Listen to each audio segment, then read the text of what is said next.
اعوذ باللہ من الشیطان الرجیم بسم اللہ الرحمن الرحیم۔ ایزی اسلامیات کے ساتھ احسن نقوی آپ کی خدمت میں۔ آپ سے درخواست ہے کہ چینل کو لائک کر لیجئے، سبسکرائب کر لیجئے اور اپنے دوستوں میں اس کو شیئر کر لیجئے تاکہ جس طرح سے آپ فائدہ اٹھا رہے ہیں انشاءاللہ تعالی آپ کی طرح سے سب لوگ اس سے فائدہ اٹھائیں۔ آج ہم ڈسکس کر رہے ہیں پیپر 1 میں کویسچن آتا ہے ڈائریکٹلی، تو کوئی اس کی کوئی کیٹیگری بنی ہوئی نہیں ہے سلیبس میں، لیکن بہرحال پروفٹ کی لائف میں جو ریلیشنز کا کویسچن ہے وہ ایک طرح سے شامل ہے۔ پہلے اس کی ایک الگ کیٹیگری ہوتی تھی سلیبس میں، لیکن اب نہیں ہے، تو لیکن کویسچن آتے ہیں۔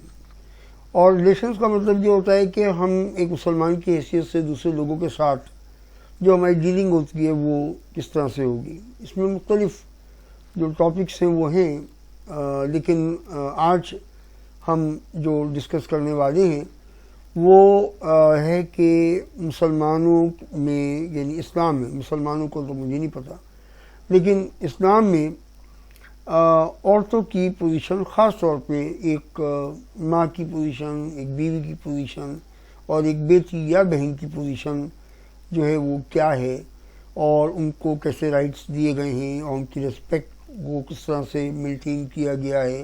تو یہ آج ہمارا ایک چھوٹا سا ٹاپک ہے، اور یہ عرض کروں کہ کافی دفعہ یہ کویسچن مختلف انداز سے آیا ہے۔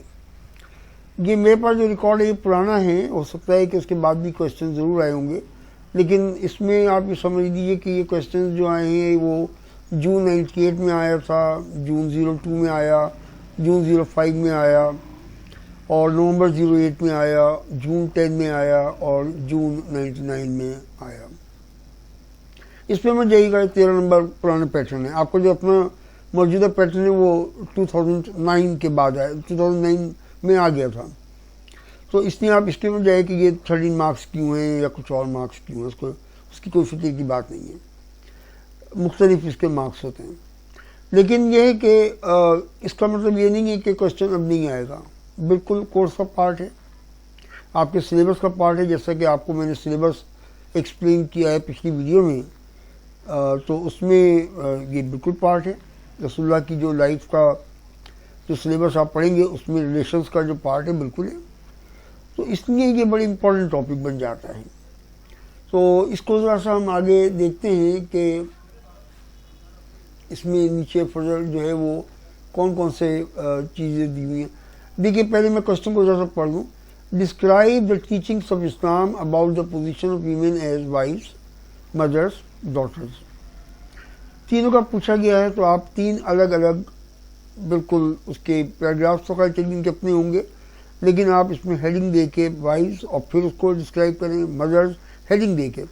ایگزامینر کے پاس ہر چیز بڑی کلیئر ہونی چاہیے، کوئی کنفیوژن کسی قسم کا دماغ میں ہونا نہیں چاہیے کہ پتہ نہیں کیا مقصد ہے، کیا لکھا ہے۔ تو اس میں ضروری بات یہ ہے کہ آپ اپنی ہیڈنگ دیجئے اور کم از کم ایک لائن بیچ میں بلینک چھوڑ دیجئے۔ جب آپ ایک ٹاپک کو جیسے وائفس کا مکمل کر لیا آپ نے، تو وائفس کو مکمل کرنے کے بعد ایک لائن بیچ میں چھوڑیں یا 2 لائن بیچ میں چھوڑیں، پھر مدرس کی ہیڈنگ ڈالیں، اور پھر 1 یا 2 لائن بیچ میں چھوڑیں، اور پھر ڈاٹرس کی ہیڈنگ ڈالیں۔ جتنی اچھی پریزنٹیشن ہوگی اتنا ایگزامینر کو چیک کرنے میں آسانی ہوگی، اتنا ہی وہ آپ کو جو ہے وہ اپریشیٹ کرے گا، اور وہ آپ کے لیے فائدے کی چیز ہوگی۔ سب سے پہلے ہم بات کرتے ہیں والدہ کی، ماں کی جو ریسپیکٹ ہوتی ہے اس کی ہم بات کریں گے۔ اور دیکھیے بہت سیدھی سی بات جو ہے نا وہ یہ ہے، یہ تو ہم پڑھ رہے ہیں جو ریسپیکٹ کے لیے رسول اللہ صلی اللہ علیہ وسلم نے فرمایا اور قرآن میں بھی آتا ہے، لیکن اس سے زیادہ تو خیر کوئی بھی چیز نہیں ہے، مگر یہ کہ اتنا ضرور ہے کہ دیکھیے مائیں کس پروسیس سے گزرتی ہیں، کتنی تکلیف، کتنی مشکلات سے گزرتی ہیں، ان کا جو پریگننسی کا پیریڈ ہوتا ہے وہ کتنا سخت ہوتا ہے، تو اس کو سوچنا بھی مشکل ہو جاتا ہے۔ کتنے دن تک، 9 مہینے تک وہ بچے کو کیری کرتی ہیں اپنی جسم کے اندر، اور اس میں تکلیفیں اٹھاتی ہیں، میڈیکلی، فزیکلی، کتنی سیکریفائس ہے ماں کی، اس کی کوئی لمٹ ہی نہیں ہے۔ پھر بچے کی پیدائش بذات خود ایک بڑا جو ہے وہ ایک پینفل پروسیس ہے، اور اس سے گزرنے کے بعد پھر بچہ جب دنیا میں آتا ہے تو یہ نہیں کہ ماں کی جان چھوٹ گئی، نہیں، ماں کی تو ذمہ داری اب شروع ہوئی ہے، تو اس کو اس کی دیکھ بھال کرنا، اور پھر یہ بھی نہیں کہ چلو 2-4 دن کی بات ہو، جب تک بچہ 3-4-5 سال تک ہونے کے بعد تقریباً انڈیپینڈنٹ ہوتا ہے اس وقت تک تو اس کی ذمہ داری، بیسک ذمہ داری تو اس کی ہر وقت رہتی ہے۔ تو اسی لیے جو ہے یہ بات کہی گئی ہے کہ دیکھو ماؤں کی ریسپیکٹ بہت زیادہ ضروری ہے۔ قرآن میں بھی اللہ نے فرما دیا کہ تمہاری ماؤں نے تمہیں بڑی مشکلات سے گزر کے جنم دیا ہے، تمہیں پیدا کیا ہے، تو ان کی ریسپیکٹ جو ہے وہ قرآن نے بھی بتائی ہے۔ میں یہاں پہ پڑھ دیتا ہوں جو میں نے لکھا ہے، اس میں لکھ کے بتا دیتا ہوں آپ کو۔ دیکھیے مائیں جو ہیں وہ تو عزت کے مستحق ہیں، کیونکہ انہوں نے ہماری پرورش کے دوران میں، پرورش میں، پیدا ہونے کے پروسیس میں، سب چیزوں میں بڑی تکلیفیں برداشت کی ہیں۔ رسول اللہ صلی اللہ علیہ وسلم فرماتے ہیں کہ جنت جو ہے وہ ماؤں کے قدموں میں ہے، یعنی اگر ماں کی اپروول ہو گئی اور ماں آپ سے خوش چلی گئی تو سمجھو کہ انشاءاللہ تعالی جنت آپ کو ملے گی۔ ایک دفعہ ایک آدمی نے رسول اللہ صلی اللہ علیہ وسلم سے پوچھا کہ کون میری بہترین دیکھ بھال اور کون میری بہترین کیئر کا جو مستحق ہے اور ڈیزرو کرتا ہے وہ کون؟ تو آپ صلی اللہ علیہ وسلم نے ایک بار فرمایا، پھر دوسری بار فرمایا، پھر تیسری بار فرمایا، ایک ہی جواب کہ تمہاری والدہ، تمہاری ماں، تمہاری والدہ تمہاری سب سے زیادہ کیئر کی مستحق ہیں۔ اور پھر چوتھی دفعہ آپ نے فرمایا کہ تمہارے والد۔ تو اس سے آپ کو اندازہ ہوا کہ ریسپیکٹ کے پوائنٹ آف ویو سے جو ہے وہ ماں کا درجہ جو ہے وہ 3 درجہ زیادہ ہے۔ ایک دفعہ رسول اللہ صلی اللہ علیہ وسلم نے اپنے ایک صحابی کو مشورہ دیا کہ ان کی ماں جو غیر مسلم تھی اور وہ ابھی مکے میں تھی، مکے سے پھر وہ آ گئی تھی، مدینے آ گئی تھی کچھ وقت کے لیے یا مستقل طور پہ، تو انہوں نے پوچھا کہ میری ماں تو مسلمان نہیں ہے اب تک، تو میں کیسے ٹریٹمنٹ ان کو دوں؟ تو آپ نے کہا کہ بہت اچھا سلوک کرو ان کے ساتھ، سب کچھ کرو، صرف اتنا ہے کہ ان کی جو یہ بات کہ وہ کہیں کہ تم اسلام چھوڑ دو اور کافر ہو جاؤ، بس یہ مت ماننا، باقی ان کی جو ریسپیکٹ ہے اس میں کوئی کمی آپ نہیں کریں گے۔ تو ایسے بہت سی احادیث ہیں، بہت سی چیزیں جس سے معلوم ہوتا ہے کہ ماں کا احترام جو ہے وہ بہت امپورٹنٹ بات ہے، ماں کے ساتھ اچھا سلوک، حسن سلوک جو ہے وہ بہت امپورٹنٹ بات ہے، اور اس کو ہمیں جو ہے ہر صورت میں مینٹین کرنا ہے۔ ہمیں ان کے ساتھ کوئی بالکل بدتمیزی، کوئی مس بیہیو کرنے کا حق نہیں ہے کسی قسم کا۔ ہم ٹونٹنگ زبان بولتے ہیں، طنز کرتے ہیں یا ان کا مذاق اڑاتے ہیں کسی بھی بات پہ، بالکل ہرگز نہیں کرنا چاہیے۔ اگر آپ کا خیال یہ ہے کہ وہ ایک بات کہہ رہی ہیں اور وہ غلط ہے تو بھی آپ ان کو نہ تو ڈانٹیں گے، نہ اونچی آواز سے بات کریں گے، نہ آپ ان پہ کوئی ٹونٹ کریں گے۔ اپنے غصے کو قابو میں رکھیے اور بالکل ماں کے ساتھ جو ہے وہ مس بیہیو کسی بھی صورت میں نہیں کرنا چاہیے۔ اسی طرح سے ماؤں کی بھی ذمہ داری ہوتی ہے، اور ماؤں کی ذمہ داریوں میں بہت سی جو ذمہ داریاں میں سب سے بڑی ذمہ داری یہ ہے کہ بچے کا جو سب سے پہلا اسکول ہوتا ہے اور ٹریننگ سینٹر ہوتا ہے وہ ماں ہوتی ہے، کیونکہ والد جو ہیں وہ تو عام طور پہ اپنی جاب پہ، بزنس پہ، نوکری پہ کہیں بھی نکل چلے جاتے ہیں اور بچہ دن بھر ماں کے ساتھ ہوتا ہے۔ تو یہ ماں کی ذمہ داری ہے کہ وہ اپنی ذمہ داریاں پوری کرے، مثلا بچوں کو جو ہے وہ اسلامی آداب سکھانا، اور صرف اسلامی آداب ہی نہیں بلکہ ان کو قرآن کی تربیت، ان کی حدیث کی تربیت، یہ بھی ماں کی ذمہ داری ہے۔ لیکن ایٹ دا سیم ٹائم بچے کو جو جدید تعلیم ہے، جو ماڈرن ایجوکیشن ہے، تو وہ چاہے وہ اسکول کے صورت میں ہو یا جو بھی آپ صحیح سمجھیں، لیکن وہ جو نئی تعلیم ہے اس کو دلوانا بھی ماں کی ذمہ داری میں سے آتا ہے۔ اور ماں کو بھی چاہیے کہ وہ بچوں کو کے ساتھ اننیسیسریلی جو ہے وہ غصہ دکھانا اور وہ کرنا نہیں کریں، بلکہ اپنا دوست بنائیں، ان کے ساتھ اپنے مسائل کو شیئر کریں، ان کو ایک میچور قسم کے لوگوں کی طرح سے آپ ہینڈل کریں، تو آپ دیکھیں کہ بچے آپ کی کیسی مدد کرتے ہیں۔ کوئی خاندانی پرابلمز ہوتی ہیں، گھر کی پرابلمز ہوتی ہیں، فائنینشیل ایشوز ہوتے ہیں گھر کے، ان میں آپ بچوں کو اپنا دوست بنائیے، ان کو اعتماد میں لیجیے، اور پھر آپ دیکھیے کہ کتنا بچے جو ہیں وہ بھی آپ کے ساتھ اچھے رہتے ہیں۔ اسی طرح سے اب ہم آتے ہیں کہ بیویوں کا جو احترام ہے، مجھے بڑا افسوس سے کہنا پڑتا ہے کہ ہمیں نہ قرآن نے یہ باتیں سکھائیں، نہ ہمیں رسول اللہ نے حدیث میں سنت نے یہ باتیں سکھائیں۔ ہم نے اور تہذیبوں سے، مختلف تہذیبوں سے اپنے کلچر میں چیزیں امپورٹ کر لی ہیں، امپورٹ کرنے کے بعد آپ نے جو بھی چاہا وہ کیا۔ بیویوں کے ساتھ جو ٹریٹمنٹ ہے کم از کم ہمارے ریجن میں تو بہت ہی عجیب و غریب ہے۔ نعوذ باللہ، بیوی پاؤں کی جوتی ہوتی ہے، کوئی سینس ہے بھلا اس سینٹینس میں اور اس اسٹیٹمنٹ میں؟ ڈسگسٹنگ۔ تو اس قسم کی باتیں جو ہیں وہ ہم نے امپورٹ کی ہیں ہمارے پاس اسلام میں، اور کم از کم رسول اللہ صلی اللہ علیہ وسلم نے بالکل۔ مسلمان کیا کریں مجھے نہیں پتہ، میں مسلمانوں کی بات نہیں کر رہا ہوں، میں بات کر رہا ہوں اسلام کی، قرآن کی، حدیث کی، رسول اللہ کے کریکٹر کی، صحابہ کرام کے طریقے کی، میں اس کی بات کر رہا ہوں۔ تو بیویوں کی ریسپیکٹ جو ہے وہ بہت ضروری چیز ہے۔ سورہ البقرہ میں اللہ تعالیٰ فرماتے ہیں، آیت نمبر 187 ہے کہ وہ یعنی تمہاری بیویاں تمہارا لباس ہیں اور تم ان کا لباس ہو۔ یعنی بیوی لباس ہے اور تم ان کے لباس ہو کا مطلب یہ کہ جیسے لباس آپ پہن لیتے ہیں، کوئی بھی کپڑا آپ پہنتے ہیں، تو آپ کے جسم کا جو نیئرسٹ جو کانٹیکٹ ہوتا ہے اور ٹچ ہوتا ہے وہ آپ کے کپڑے کا ہوتا ہے۔ تو اس کا مطلب یہ ہوا کہ بیوی جو ہے وہ تمہاری نیئرسٹ دوست ہے، وہ آپ کے سب سے قریب وہ ہے، وہ جیسے تمہارا لباس ہے تم سے قریب ترین، اسی طرح تمہاری بیویاں تم سے سب سے قریب تمہاری بیویاں ہیں، تم ان کا لباس ہو۔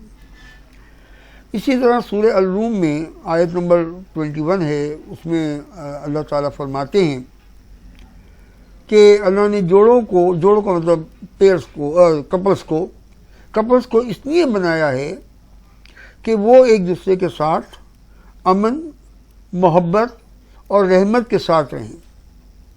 امن مارنا پیٹنا، گالی گلوچ، لڑانا بھڑنا، یہ it's not allowed at all. اور کپلز جو ہیں وہ ایک دوسرے کے ساتھ محبت کے ساتھ رہیں، ایک دوسرے پہ رحم کا معاملہ کریں، اپنی دوسروں کی غلطیوں کو معاف کریں۔ ایک حدیث میں آتا ہے کہ تم میں سب سے بہتر وہ ہے جو اپنی بیوی کے ساتھ اچھا ہو، تم میں سب سے بہتر وہ ہے جو اپنی بیوی کے ساتھ اچھا ہو۔ دیکھیے ذرا کیسی زبردست جو ہے وہ ہمارے مذہب کی جو تعلیمات ہیں وہ کیسی زبردست ہیں کہ تمہیں سب سے اچھا وہ ہے جو کہ اپنی بیوی کے ساتھ اچھا ہو۔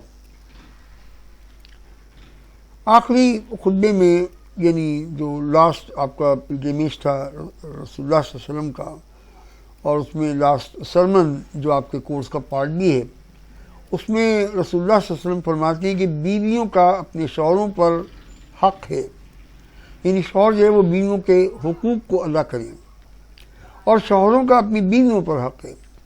اور ایٹ دا سیم ٹائم جیسے شوہر کی ذمہ داری ہے کہ وہ بیوی کا حق ادا کرے، ایسی بیوی کی ذمہ داری ہے کہ وہ شوہر کے حقوق کو ادا کریں، ان کے ساتھ اچھا سلوک کریں، یعنی بیویوں کے ساتھ اچھا سلوک کریں، اور ان کے ساتھ حسن سلوک کریں، اچھا نیکی کا برتاؤ کریں، کیونکہ وہ آپ کی ساتھی ہیں اور آپ کی جو ہے وہ پرعزم قسم کی، اور وہ آپ کی مددگار ہیں، وہ شوہر کی مدد کرنے والی ہیں۔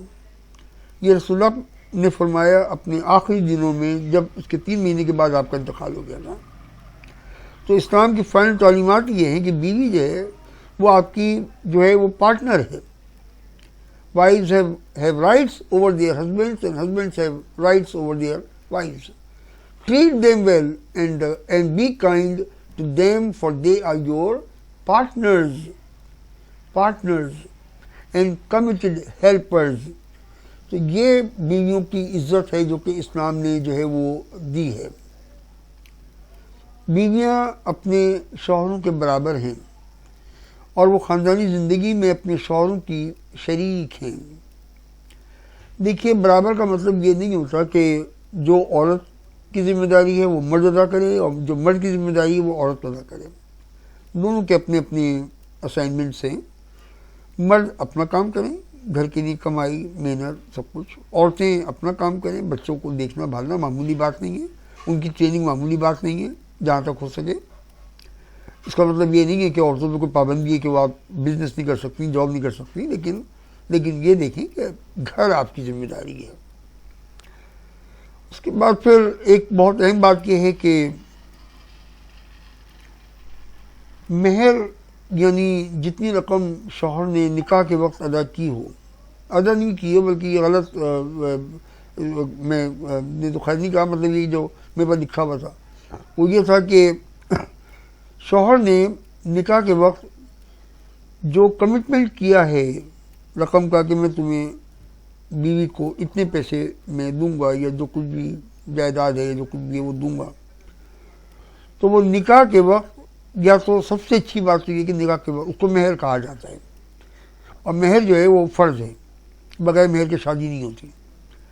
تو یا تو سب سے پریفریبل بات تو یہ ہے کہ وہ مہر جو ہے وہ اسی وقت یعنی نکاح کے وقت ہی ادا کر دیا جائے.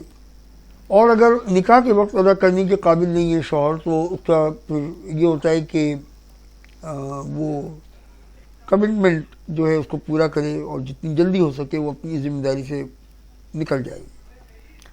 اگر شوہر نے مہر کی ادائیگی نہیں کی اور وہ اس کا انتقال ہو جاتا ہے، مر جاتا ہے، تو بس پھر اللہ جانے اور وہ شوہر صاحب جانے. تو یہ دلہن کے والدین کی طرف سے دیا گیا جہیز بیوی کا حق ہے. اس کو بھی سمجھ لیجیے بات کو.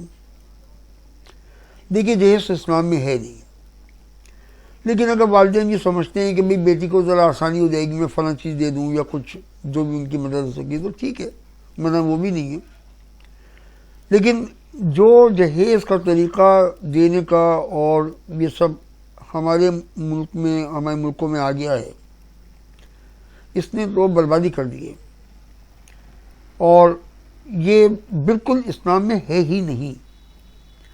وہ کہتے ہیں کہ جی رسول اللہ صلی اللہ علیہ وسلم نے اپنی بیٹی فاطمہ کو جو ہے وہ بستر دیا، ان کو مٹکا دیا، ان کو برتن دیے، بلا بلا واٹ ایور. رسول اللہ نے نہیں دیے. وہ حضرت علی کے جو گھوڑے کی سیٹ ہوتی ہے، سیڈل جو ہوتا ہے، وہ بیچا تھا، حضرت عثمان نے خریدا تھا. اس سے جو پیسے آئے تھے اس میں یہ بیسک چیزیں تھیں گھر کی ضرورت کی جو رسول اللہ نے حضرت فاطمہ کے لیے خریدا لیا، لیکن وہ حضرت علی کے ان کے ہسبینڈ کے پیسے کا تھا. رسول اللہ نے اپنی جیب سے نہیں دیا. تو اسلام میں جہیز کا کانسیپٹ ہے ہی نہیں، بالکل ہم نے بنا لیا ہے. اور وہ یعنی عورت کا جو تیسرا بہت بڑا رائٹ ہے وہ یہ ہے کہ وہ اپنی جائیداد اور اپنی کمائی کی مالک ہو سکتی ہے. یہ تو آپ کو معلوم ہوگا کہ جب کوئی وراثت تقسیم ہوتی ہے، مثلا کسی عورت کے والد کا انتقال ہو گیا، والدہ کا انتقال ہوا یا کسی اور بھائی کا، وہ وراثت کی انہیریٹنس کی جو بات آتی ہے، تو عورت کو جو انہیریٹنس ملے گی اور جو عورت کو وراثت ملے گی یہ اس کا حق ہے. وہ اس میں سے ایک روپے بھی خرچ نہ کرے، یہ اس کا حق ہے. تو اس لیے وہ جو جائیداد اس کو ملتی ہے وہ اپنے پیسے کی، اپنی جائیداد کی مالک ہے. اگر وہ اپنا کوئی بزنس کر رہی ہے اور اس سے آمدنی ہو رہی ہے تو وہ اس کی مالک ہے. وہ کہاں خرچ کر رہی ہے کہاں نہیں کر رہی، میاں صاحب نہیں کہہ سکتے کہ یہ تو میرا بھی رائٹ ہے. نہیں، آپ کا بالکل رائٹ نہیں ہے اس کے اندر. اسے اپنے رشتہ داروں سے جو وراثت میں پیسہ ملے گا بالکل اس کا حق ہے. گھر کا خرچ شوہر کی ذمہ داری ہے. گھر کا خرچ شوہر کی ذمہ داری ہے. شوہر کو اس کے ساتھ حسن سلوک اور انصاف پسند ہونا چاہیے. دونوں باتیں، حسن سلوک کا مطلب اچھا سلوک ہونا چاہیے اور انصاف پسند ہونے کا مطلب یہ ہے کہ جو بات ہے انصاف کی وہ اس کے ساتھ، اگر بیوی صحیح کہہ رہی ہے اس کی بات مانو، بعض اوقات صحیح نہیں بھی کہتی لیکن کوئی بات نہیں، ان کی بات مان لو، ان کا دل رکھو اور ان کو خوش رکھو۔ اس کے جواب میں بیوی کو، تو بیوی کی بھی ذمہ داری آ گئی نا، اس کے جواب میں بیوی کو شوہر اور بچوں کی دیکھ بھال اور محبت کے ساتھ پیش آنا چاہیے، اور ایک بہت اہم بات یہ کہ اسے اپنے شوہر کے ساتھ وفادار ہونا چاہیے، اور اس کو ان لوگوں سے نہیں ملنا چاہیے جس کو کہ شوہر جو ہیں وہ ان کے ساتھ ملنا ان کو پسند نہیں ہے۔ تو یہ امپورٹنٹ چیز تھی جو کہ رائٹس میں آتا ہے۔ میں آپ کو یہ بات پہلے بھی بتا چکا ہوں کہ آپ یہ جو کچھ پڑھ رہے ہیں اور دیکھ رہے ہیں یہ آپ کو ڈسکرپشن میں مل جائے گا، اس کا پرنٹ آؤٹ کروا لیجیے گا، یا یہ ریڈی میڈ آنسرز ہیں، امتحان میں آئیں گے آنکھ بند کر کے لکھ کے، مطلب چھاپنے نہیں، رٹے مارنے کی کوشش مت کرنا، کانسیپٹ سمجھ لو، اور ایگزیکٹ الفاظ جو احادیث کے یا قرآن کے اگر وہ یاد بھی نہیں ہے تو کانسیپٹ لکھ کے آ جاؤ، کوئی ایسی بات نہیں ہے، ایکسیپٹیبل ہوتا ہے۔ پھر ہم دیکھتے ہیں کہ بیٹیوں کی عزت کیا ہے اسلام میں، اور بہنیں بھی بیٹیوں کی طرح سے، خاص طور پہ جو گھر میں رہ رہی ہیں اور اب ان کی شادی نہیں ہوئی، خاص طور پہ وہ جو بہنیں ہیں ان کی تو بہت زیادہ عزت اور ان کی ذمہ داری جو ہے وہ بھائیوں پر اور باپ پر آتی ہے۔ قرآن مجید میں آتا ہے کہ جو لوگ اپنی نادانی کی وجہ سے اپنی اولاد کو مار ڈالتے ہیں وہ سب سے زیادہ نقصان اٹھانے والے ہیں۔ دیکھیے، اولاد کو مار ڈالنے کا مطلب یہ ہے کہ پرانے زمانے میں تو جیسے آپ نے سنا کہ عربوں کے کو جا کے بیٹی کو دفن کر دیا کرتے تھے، لیکن اس کی ایک ماڈرن شکل یہ ہے کہ آج کل ایبارشن کروا لیا جاتا ہے، ایک زندہ بچہ جسم میں موجود ہے اس کا ایبارشن کر کے اور اس کو ختم کر دیا جاتا ہے۔ یہ بھی قتل میں آتا ہے جب تک کہ میڈیکلی اس کی ضرورت نہ ہو۔ تو رسول اللہ صلی اللہ علیہ وسلم فرماتے ہیں کہ جو شخص جو ہے وہ 3 بیٹیوں یا 3 بہنوں یا بہنوں کی پرورش کرتا ہے، ان کی تعلیم دیتا ہے، ان کو ان کی تربیت کرتا ہے، اچھی تربیت کرتا ہے، ان کے ساتھ اچھا سلوک کرتا ہے، حسن سلوک کرتا ہے، اور اس حد تک کرتا ہے کہ وہ پھر اللہ کی مرضی سے یعنی ایسی اچھی ہو جاتی ہے کہ پھر وہ ان کو مزید پرورش میں اس کی ٹریننگ کی ضرورت نہیں ہوتی، اور پھر وہ ان کا بیاہ بھی کر دیتا ہے، ان کی شادی کر دیتا ہے، ان کو اپنے گھر کا کر دیتا ہے۔ تو ایسا آدمی جو ہے وہ جنت میں داخل کیا جائے گا، جنت کا حقدار ہے۔ اور اگر 3 بیٹیاں نہ ہوں، بہنیں نہ ہوں، 2 ہوں تو بھی، 1 بھی ہو تو بھی اچھی تعلیم، اچھی تربیت اور ان کی ذمہ داری پوری کرنا، شادی بیاہ کرنا، جنتی آدمی ہے، بیٹی ہو یا بہن ہو۔ یہ اور بڑا افسوس ہوتا ہے دیکھ کر کہ جب بیٹی پیدا ہوتی ہے تو عام طور پہ گھروں میں جو ہے بڑی اداسی ہو جاتی ہے، بیٹی پیدا ہو گئی، بیٹا ہو گیا تو کیا کہنے۔ اسلام میں سب برابر ہیں، نہ بیٹا آپ کی مرضی سے آتا ہے نہ بیٹی آپ کی مرضی سے آتی ہے۔ ہر جو بھی آتا ہے دنیا میں روح آتی ہے وہ اللہ کی مرضی سے آتی ہے، اس لیے ان کی پیدائش پہ خوشی منانی چاہیے۔ لڑکوں اور لڑکیوں کے بلکہ لڑکوں کے علاج میں اور اس میں ان کے ٹریٹمنٹ میں کوئی فرق نہیں ہونا چاہیے۔ والدین کو چاہیے کہ بیٹیوں سے پیار کریں اور ان کے ساتھ اس نے سلوک کریں، انہیں ان کی جائیداد میں سے ان کا جو مقرر حصہ ہے وہ لازمی ادا کریں، جس کا ہمارے یہاں رواج ختم ہو گیا۔ ان کے پاس تعلیم کا حق ہے، تعلیم کا حق بھی ہے، اور اس بات کا بھی حق ہے کہ وہ اپنے لیے کوئی شوہر منتخب کریں یا ان کی اپروول ہونی چاہیے شوہر کے معاملے میں۔ یہ بیٹی کا، بہن کا حق بنتا ہے کہ جو ان کے لیے شوہر پسند کیا جا رہا ہے اس میں ان کی اپروول شامل ہونی چاہیے۔ اچھے شوہر سے، اچھے نیک لوگوں سے شادی کرنا، یہ بھی والدین کی ذمہ داری آتی ہے۔ بہت لمبی ویڈیو ہو گئی، تھینک یو ویری مچ۔ اللہ تعالیٰ آپ سب کو، آپ کے گھر والوں کو، سب کو خوش رکھے۔ اور پھر وہ میں ریپیٹ کروں گا کہ اس کو سبسکرائب کر لیجیے گا، اور اس کو شیئر بھی کیجیے اپنے دوستوں کے ساتھ، اور لائک بھی کر لیجیے گا۔ Thank you very much, may Allah bless you۔